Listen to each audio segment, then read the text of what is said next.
Hi everyone and welcome to Isamu Ratcare's 12 Days of Enrichment for 2019. So today we're going to be looking at the natural behaviour foraging, and for me this is one of the ones that is in some ways easiest to achieve but also really important because it's something that will last through the whole day and help keep them entertained for quite a long period of time. It's not just about physical exertion, it's also about mental stimulation as well. So foraging is the act of looking for food, and it's something that in the wild rats will spend a long time doing. They'll kind of tour over large areas and they'll find bits of food, bring it back, store it, and they'll eat it as well. But it's very much what rats as scavengers is about, so it's very important to them. So it's important that we offer them plenty of opportunities to forage. So we're going to be having a look at the baby girls' cage today. So this is not just my babies now, this is also half of the Lovecraft babies, so there is 13 just over 5 weeks, 5.5-week-old babies in here, baby girls who'll be helping demonstrate foraging. They may also be trying to escape, so bear with me on this. They're quite curious, eager little things, so we shall see how it goes. So first thing, when we're discussing in-cage foraging, and we're going to use the same format, talk about in-cage and then we're going to talk about out-cage, and I've got a nice little kind of thing that you can do for that as well. Right, so in the cage we want to offer plenty of foraging opportunities. So I've tried to offer different textures here for these, and that's quite important because it helps them challenge them in different ways, and it helps make them move around and use the whole cage to explore. What you're not seeing here is every time I lean against the cage, all the little mouths are pulling my jumpers in. They're quite friendly, bless them. So foraging is very simple. It's basically the most simple form of foraging is scatter feeding. So we've got a nice big cage here. We've got lots of different surfaces to scatter feed in. So sorry, I need my finger back, yes, from you as well. Don't you escape. So in the substrate, I've got a mixture of little mats. There's a little bit of hay through there that was in the beds and they've now redistributed. We've also, in this tub here, we've got some soil for them to dig in. And in this tub, we have another texture, which is some of the aspen bedding that I got for my bedding series. So it's all about like 3 different textures in here. And there's also like pots around, hammocks around, etc. So what I'm going to do to get the most out of the foraging for them is sprinkle it around everywhere. So this is just normal dry mix, nothing fancy. So we'll put some on the floor. Babies eat a lot. Other reason why it's quite good to do this.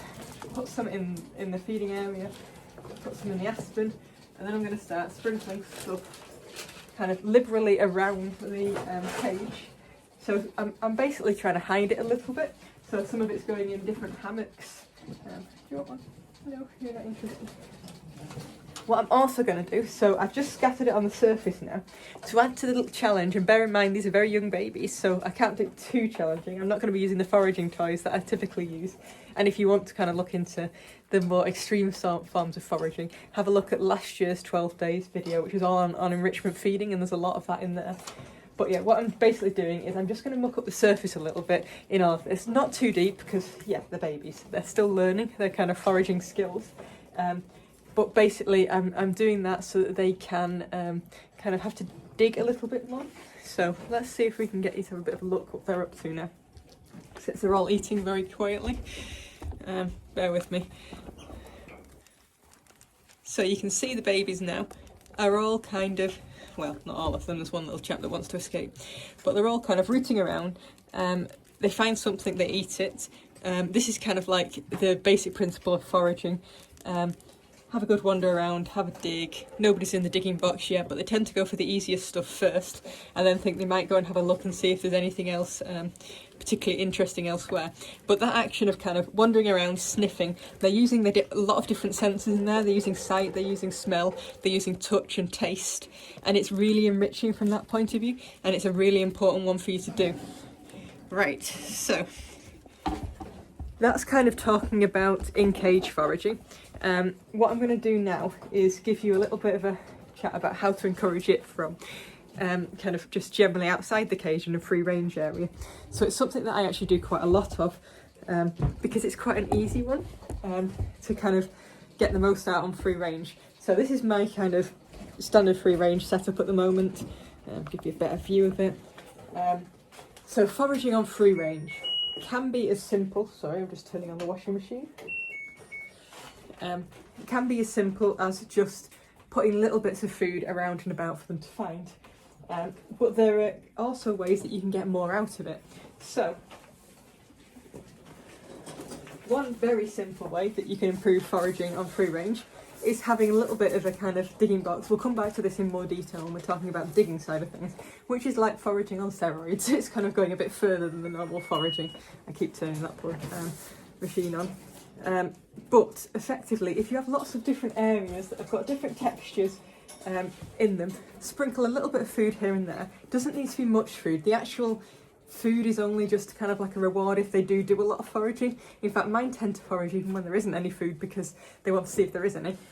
So there's that kind of thing. Another kind of thing that you can buy is something like this. So this is a foraging mat, and they originally kind of come across for dogs to encourage them to have a look and to kind of use their brains and engage when they're eating food.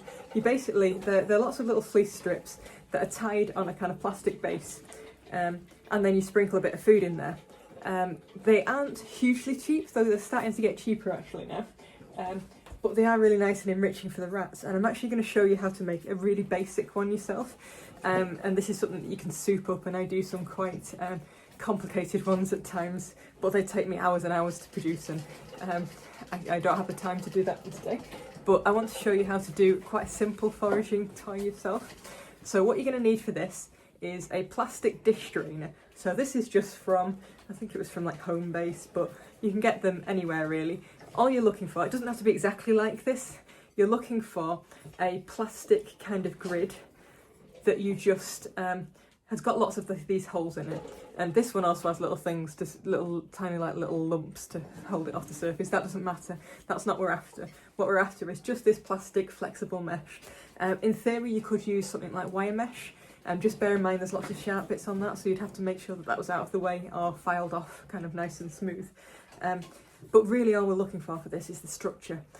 What I have seen people do recently actually with foraging mats is start off with just a sheet of fleece, and you can poke holes through that and add more things into it. Or you can even sew things to it. But this one I'm going for maximum ease, and also something that you can easily kind of change up and change the design yourself. So I'll make something on this, but actually what I can then do is take all the kind of material I've used off and then just replace it with something new or different textures and such. We're all about that. So you've got your kind of plastic mats. These are cheap, I should say. This cost me like £1 or something like that. I used to have quite a few. Now I've made a few foraging mats for people. And what we're going to look at is the really kind of easy option. Because what you can use is bits of fleece, bits of material, all sorts. What I'm going to use today is newspaper, partly because it's what I've got lying around. You could also use wrapping paper, given that it's Christmas, we should have an excess of that around. But mostly I'm using this just to show you that you don't need to spend a lot of money on it. And actually use your imagination. You can use all different types of textures. There's no reason, for instance, you couldn't get some long straw and poke that through. If you hear lots of squeaking, the baby's fighting at the moment. Right, so all we want to do for this is tear our newspaper into some strips, which is what I've done here. So they're all a bit long, so what I'm going to do is cut them down to half size. What I would say in terms of the strips, I've gone for about an inchish thickness, partly because that's how it wanted to tear, but also partly because you want it a little bit fatter than the holes that you're poking it through, because then that will help hold it. So that's kind of what we're going to on there. So I'll just cut these down, and lengthwise I want them, it doesn't really matter if they're all different lengths, but I want them long enough that they're going to have a decent tuft. So we're going to double these up. So think that kind of length looks good to me. So actually this is a kind of full-size newspaper. I've now cut it up into 3 bits, and I've got like loads of little bits of newspaper which are about this size. Actually all of them do vary, because that's fine, and that actually will add to the enrichment value really for it.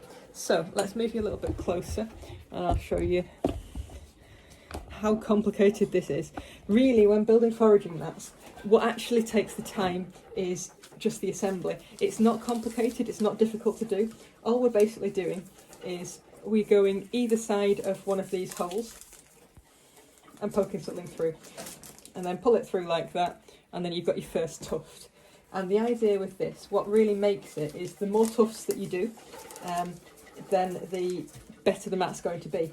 So I could just go through and put 1 tuft in each of these holes, but actually what I'm going to do is go through and put several tufts. So we've got 2 there. You might need to fold it a little bit to get it through, but that's good, that helps it stay. So then I'm going to go back through and do a bit on either side there. So then we've got a bit more, and the idea of this is just going to add and add and build, and I could use some half-sized ones of these as well, and we will get a foraging mat. So rather than you having to watch painfully as I do all of this bit by bit, I'm making it the world's longest video and very, very boring. Doesn't matter whether it rips, by the way, it's kind of adds to the texture. I'm going to stop this and then put it on kind of like not slow motion, but it's time lapse, so that you can see it being produced, and then we'll finish and see what it looks like and see what the babies think of it, or actually maybe some of the other rats. I might try the boys with it actually, since I haven't fed them yet. Right, so I'll stop this for now and we'll see where it goes.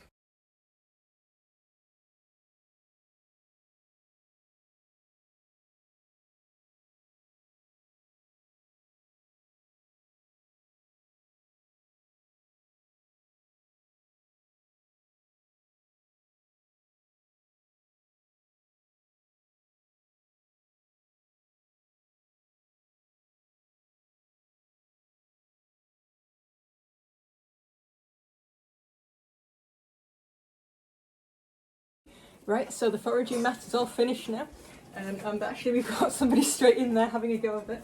Now I've ended up making this half size. That's mostly because it's Boxing Day today and my family around, and I don't want to spend all my time in the rat room, because I should really be spending.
Don't just give them their food in a bowl. Don't just think on free range that they can just go for a sleep somewhere. Inspire them to do stuff, and they will thank you for it, and they'll be have lots of fun out of it as well, and it'll help keep them entertained through the whole day.